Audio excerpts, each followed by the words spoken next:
Welcome to Nerdgasm, everyone. Today we're going to be going over The Flash, episode 21. And even though it was kind of a filler episode, they gave us a lot of good stuff.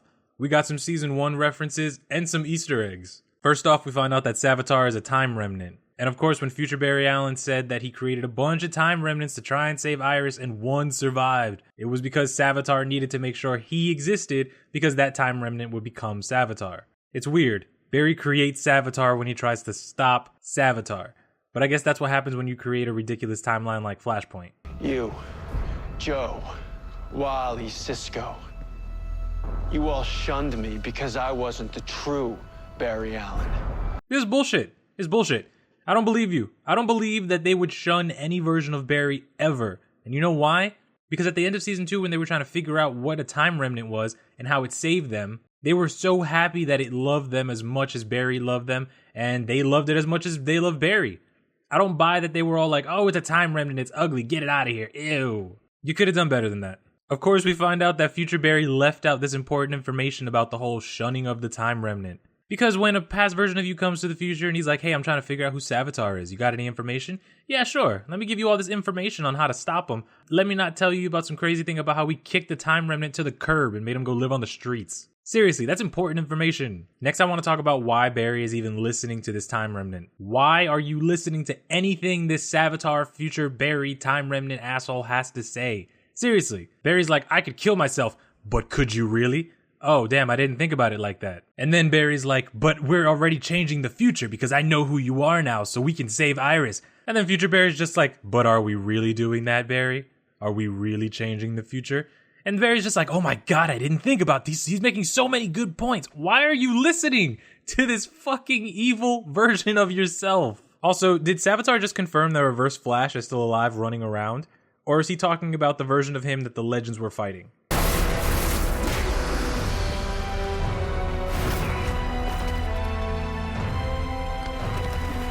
You're gonna die right here. Savage. Just savage as fuck. Barry was savage as hell right here because I didn't even know he would just go and punch some dude out of nowhere like that. This is the Flash we need all the time. No more talking to your enemies. Just go kick the shit out of them. Do that. This was amazing. I loved it.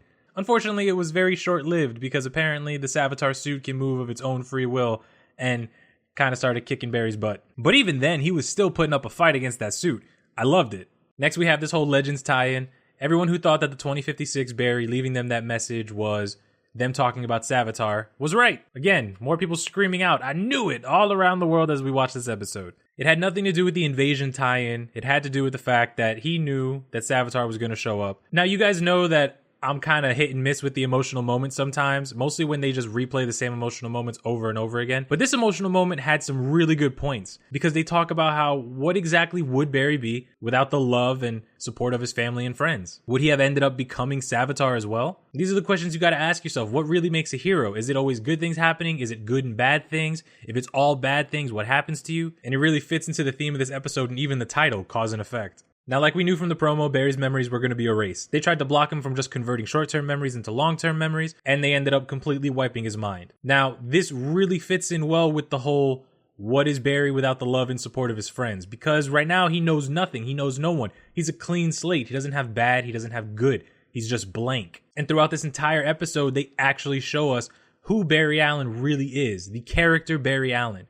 Even without his memories, he takes the good and the bad as he goes along, and he still comes out the other side as the person we all know. Now, one of the best Easter eggs in this entire episode is when he's trying to remember his name, and he pulls out his driver's license, and he says, oh, it's Bartholomew. What? Why would you call me Barry? Bart seems like a better name. Thank you. Oh my god, I love it. It's a nice teaser. I still would love to see Bart Allen at some point, but this is probably as close as we're going to get to a Bart Allen on screen for right now. If you guys don't know, Bart Allen is a speedster. He's from the future. He gets stuck in the past at one point. He becomes Impulse, then Kid Flash, and then the Flash. And then Kid Flash again. Oh, I'm your brother.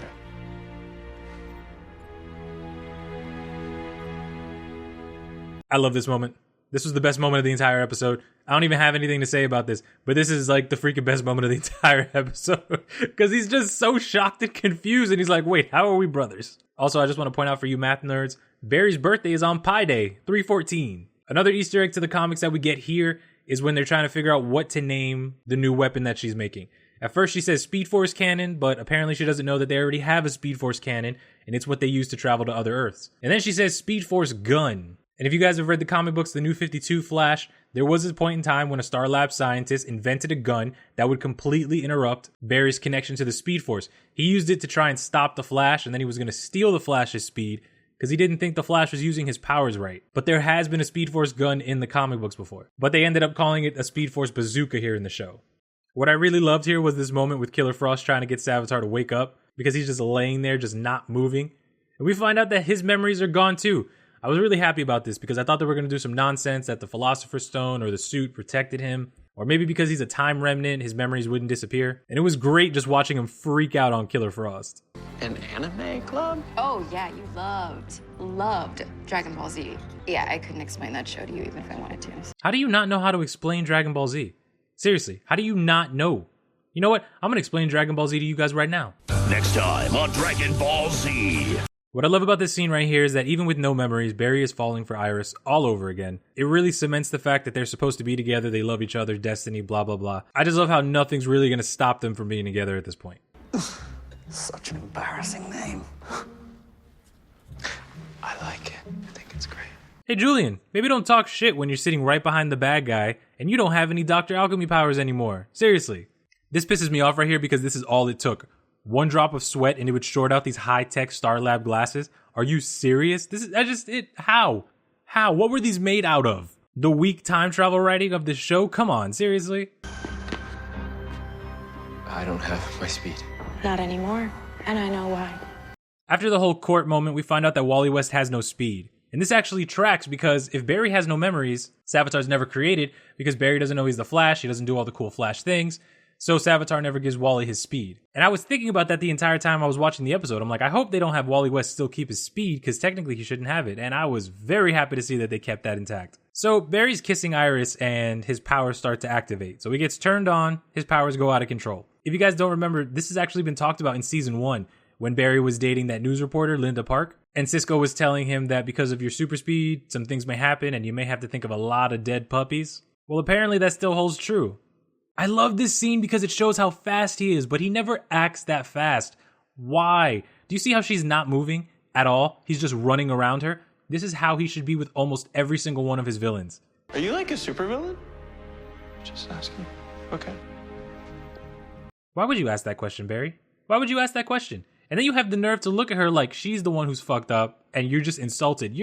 Oh my God. We all know how these shows always play out, but it's good to see that they're not just going to have some random moment where it just boom, instant effect, and Caitlin Snow is not Killer Frost anymore. I love how they're trying to ramp up this whole thing with her slowly coming back to Caitlin Snow, and she's actually trying to fight it from the inside.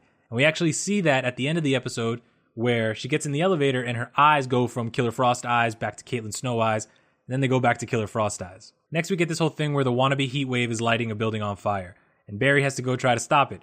And even with no memories, again, a blank slate, he's still the hero. Always the hero, Barry Allen. Because even though he may not have his memories or he may not have control of his powers, he knows what he has to do. He's not going to let them die.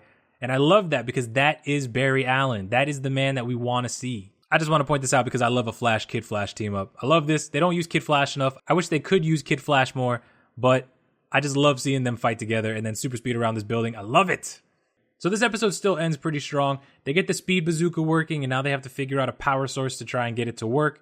And we see King Shark has been turned into an Argus lapdog and he is guarding an alien power device. Love it. Love it. It really does set up an awesome moment for the next episode and I can't wait to see what's going to happen with King Shark and Captain Cold and all of this awesome team up hero villain stuff. Let me know what you guys thought about this episode in the comments. Let me know what you guys are excited about for the next episode. We already know they're going to use the gun, but do you think it's going to go as planned? I want to thank you guys for watching. I want to thank you guys for the support. If you're new, hit the subscribe button and stick around.